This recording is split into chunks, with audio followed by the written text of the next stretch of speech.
My name is Sarah. I'm 46, a single mom of two teenage daughters, 17 and 15. Last year, my world was torn apart. My ex-husband died in a car accident. Most people would imagine that's where the suffering ends. But for us, that's where it began. Because here's what people didn't know. My ex wasn't faithful. He had been cheating for years. He even had 2 secret sons with his affair partner. And when he died, she died too. Which meant those boys were suddenly orphans. Now I could have just pitied them quietly and kept moving forward, but my ex's parents, my daughter's grandparents, decided to make them our problem. These are people who never respected me. They enabled my ex's cheating. They covered for him. And then when he died, they suddenly tried to grab custody of my daughters and force their perfect family fantasy onto us. They wanted those 2 boys to come live in my house with my daughters, the very daughters who had been traumatized by discovering their father's betrayal in the first place. That was never going to happen, but they didn't care. They tried court, they tried guilt, and when none of that worked, they turned to manipulation and public shaming, the escalation, a birthday nightmare. One weekend, I took my girls to the local farmer's market. It was supposed to be a sweet, simple day. My youngest had just turned 15. Since her big party was planned later in the month, I gave her a budget and told her, "Go wild, buy whatever you want." She ran off, giggling, excited to fill her basket with chocolate and sweets. For the first time in months, she looked like a carefree kid again. But after an hour, I realized she hadn't come back. Just as I was about to call her, my phone rang. It was her, and she was crying. "Mom, some people won't let me leave. They're yelling at me." I grabbed my oldest daughter, and we sprinted through the market. And there, I found her. My baby girl, cornered, terrified, surrounded by 6 older women, all of them church ladies I half recognized. Their faces were twisted in self-righteous fury as they screamed at her. "You're unchristian!" one woman shrieked. "Why won't you spend time with your grandparents?" another accused. "You should be taking care of your poor baby brothers." "What kind of heartless girl are you?" My daughter's face was red and streaked with tears. She was clutching her bag of candy like it was her only lifeline. I saw red. I shoved myself between them and my daughter. My voice shook with rage as I told my oldest, "Take your sister, pay for her things, go to the car." Then I turned to the mob, and I ripped into them. These women, grown adults, were ganging up on a 15-year-old girl who had just lost her father. They were humiliating her in public because she didn't want to be the good big sister to the children born from her father's affair. And when I told them to back off, do you know what they said? They told me I was worse. That I was failing as a good Christian wife, that I should obey my ex-in-laws and do what they wanted. Obey them?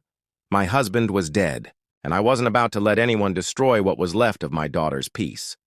The shouting grew so loud, market security asked us to leave.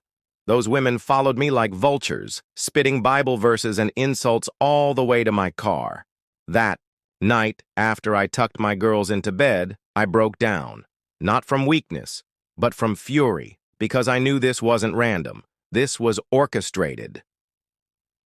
The breaking point. The lies exposed. A friend from that church later confirmed my suspicion. My ex-mother-in-law had posted a massive sob story in their Facebook group. According to her, we were monsters, heartless. She claimed we abandoned her and her husband, that we stole money from them, even though the only money we had was what my ex left to his daughters through life insurance. And the worst lie? She told the entire church that the affair children weren't really affair children at all. No. She claimed they were our surrogate babies, that I didn't want them because they were boys. She painted herself as the noble, heartbroken grandmother, and me as the cruel, bitter wife who rejected 2 innocent children, and the church ate it up. People were offering her sympathy, donations, prayers. My daughters and I were suddenly pariahs in a community we once belonged to. That was my breaking point. I wasn't going to let my daughters grow up believing this version of the story. I wasn't going to let liars and hypocrites destroy our names. So I made a decision. If my ex-in-laws wanted to use the church as their stage, then I was going to use that same stage to expose every last one of their sins. The revenge plan. The next morning, I gathered every piece of evidence I had, and I had plenty. Pictures of my ex with his mistress in our home. Text messages between him and her, emails between him and his parents proving they knew and supported his cheating. Even the cruel messages they sent my daughters after his death, blaming them, calling them bastards, saying it was their fault their father died because they told me about the affair. I took it all to a print shop, paid extra for glossy, high-quality paper. Then I went home and worked late into the night, assembling binders. Not just any binders. Oh no, I made them look exactly like the hymn packets the church hands out before service. On the very first page, a full-color photo of my ex and his mistress kissing passionately in our living room. Underneath, I wrote, "The true love story of ex's name and mistress's name." The next morning, I walked into church. My heart was pounding. My hands were shaking. But I did it anyway. I slipped those binders right onto the back desk with the hymnals. No one even checked. And then, I waited. The climax. Sweet, sweet. Justice? It didn't take long. By mid-service, the whispers had started. By the end, the gossip mill was on fire. People flipped through those pages and saw the truth. Undeniable. In full color. The photos, the texts, the proof. Everything my ex-in-laws had hidden, everything they'd twisted, laid bare for the entire congregation. The Facebook group exploded.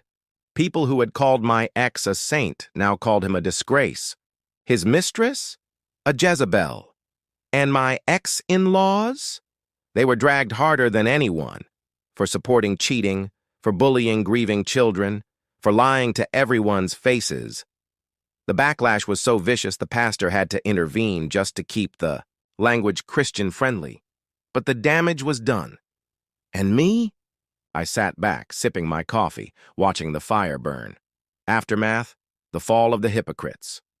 Within weeks, my ex-in-laws were shamed into leaving the church entirely. The same community they had tried to weaponize against me turned its back on. Them, my daughters on the other hand, received apology letters, invitations to return to church. Suddenly, people wanted to support us, and my ex-mother-in-law? She made one last desperate Facebook post, whining about how the elderly are forgotten and how no one cared for her anymore. She even claimed she wished her son was alive because he would have taken care of them, which was hilarious. Because I was the breadwinner. He had nothing. Justice, in the end, didn't just feel good, it felt holy. When I tell you the look on their faces when the truth came out, it was priceless. These people thought they could rewrite history. They thought they could bully my daughters into silence. Instead, their entire mask crumbled in front of the very people they tried to impress. And the best part? I didn't have to raise my voice. I didn't have to scream. I just let the truth speak louder than any of their lies ever could. At the end of the day, revenge doesn't always mean destruction. Sometimes it just means shining a light so bright that the cockroaches have nowhere left to hide. And in our case, that light saved my daughter's dignity. And that, more than anything, was worth it. If this story gave you chills, smash that like button right now. And tell me in the comments, what's the most satisfying revenge you've ever seen? Don't forget to subscribe for more stories like this, because trust me, I've got plenty more where that came from.